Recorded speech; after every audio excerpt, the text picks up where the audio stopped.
One of FBI's worst nightmares.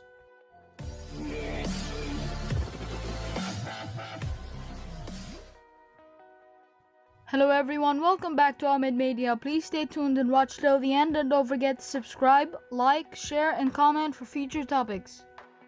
As technology and computers revolutionized themselves at the turn of 21st century, so did black hat wearing hackers. No hacker of this era has a tale more enthralling, more topsy-turvy, and more morally decisive than that of the Ukaranian tech whiz Maxim Popov.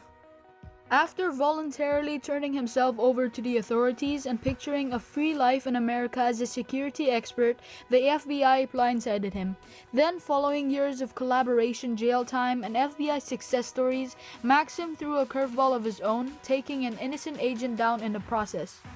As a youngster growing up in the Ukrainian city of Zhytomyr, it did not take long before Maxim Popov was finding his feet in the computer world.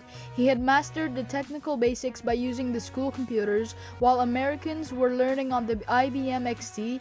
Maxim was developing his skills on a Kiev-based company clone called the Poisk 1. He was obsessed with cyberpunk fiction, and we watched the 1995 movie Hackers with Angelina Jolie more times than he could count. Through his teenage years, Maxim's mantra became obvious. He was going to become a computer hacker, and he was planning to make a lot of income out of it. It wasn't until Maxim's father bought him his very own PC as a 15-year-old that he could put his fascination and vision into practice. Legitimate tech jobs were few and far between. While computer programmers were aplenty, this imbalance led to hordes of young hackers with Maxim Popov at the core. While not the most technically talented hacker out there by any means, Maxim combined the skills he did master with a social edge. He had a talent for manipulating people. His first target was stolen credit card numbers. He could call up American cell phone and computer retailers and put on a near-perfect accent and then direct the companies to cash out the accounts directly to him. This worked like a charm for a while. However, retailers eventually saw a pattern emerge with Eastern European shipping addresses, so the opportunities dried up. From there, it was a transition into the fraud game. Working with a crew, Maxim could break into well-known American-based companies' digital frameworks, steal their data, and then approach them with an offering. Credit card data from 38,000 customers of eMoney, a former electronic payment provider. eMoney didn't just sit back and allow themselves to be taken advantage of. They were secretly in contact with the FBI while the whole ordeal was going on, and were stringing Maxim along as the authorities added to their pile of investigative material. Meanwhile, tensions in Zhytomyr were rising, as was the threat of violence, so Maxim formed a bold idea to move to America, turn himself into the FBI, voluntarily take the punishment, and work in together with the authorities as a computer security expert. Instead of working against the company, he wanted to be friends with them so that he could transition into his own internet startup company and make a huge income. He had been in contact with the American authorities up to this point, and they were on board, coming across as friendly and cooperative. As soon as Maxim set foot into America, the FBI changed their plans. The FBI threw Maxim into a small isolation room, and they presented a choice option. A. Maxim could become an FBI informant working around the clock to lure his former criminal partners into a sticky FBI trap. Or option B, Maxim could go to jail. He had no choice, so he cooperated with the FBI. Over the next 24 hours in a test environment, they instructed him to talk to his friends in Russian online chat rooms while the FBI monitored every message. But what the FBI didn't know was that Maxim used secret languages to talk to his friends and said to them in Russian that he was now working with the government.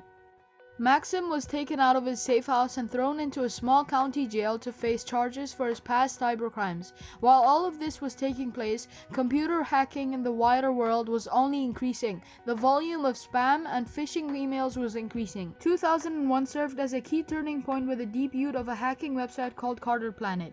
Not only was this site a paradise for buying and selling stolen credit card numbers, passwords, bank account details, and identities, and as this site gained notoriety, it caught the eye of an up-and-coming FBI computer crimes agent from Santa Ana, California office, Ernest E. J. Hilbert.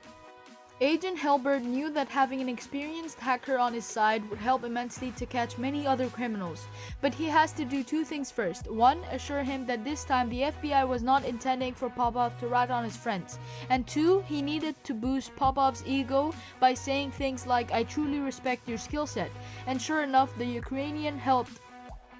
Now Maxim has a new digital identity, which means that he could hang out in underground European chat rooms and post on Carterplanet. In the eyes of the digital underworld, this guy was a big-time Ukrainian scammer who wanted nothing more than stolen credit cards and lots of them. Maxim's first interaction was a mysterious Ukrainian hacker known only as Script. The pair spoke online and eventually made a deal. This mystery hacker named Dennis Penthouse, who was actually Maxim Popov working with the FBI, would buy $400 worth of stolen credit card numbers from Script, and Script would send them to California. But by mailing the contraband out of Ukraine onto US soil, Script committed a federal crime in US jurisdiction, which helped persuade Ukrainian police to arrest him. In 2003, Data Processing International, or DPI for short, was hacked, leaving the information of 8 million credit cards exposed. And as Maxim searched for answers into the DPI hacking, he came across a 21-year-old Russian student called RES. RES claimed that he knew the 3 hackers responsible and was willing to negotiate a deal. So Popov kept digging. He offered to buy all 8 million cards for $200,000. RES did not believe for a second that Maxim actually had $200,000 in his bank account.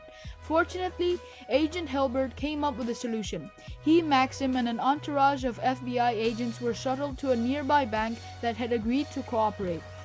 In the back room of the bank, the staff brought out $200,000 in $100 bills from the vault and placed it on the table with cameras rolling. Popov rivaled through the wads of cash and explained in phrases in Russian, which translated into things like, "Look, I'm showing you the dough and I'm showing it to you at point-blank range." The video worked like a charm, and the operation had removed 400,000 stolen credit cards from the black market and also alerted 700 companies about the Eastern European hackers, adding up to millions of dollars worth of scams. And after 8 months behind bars and working with the government, Popov was released and the FBI rented a place at the beach of Santa Ana, but he couldn't adjust, so he decided to go back to Ukraine. Okay guys, that is it for today's video. If you liked it, please don't forget to subscribe, like, share, and comment for future topics. Until next time.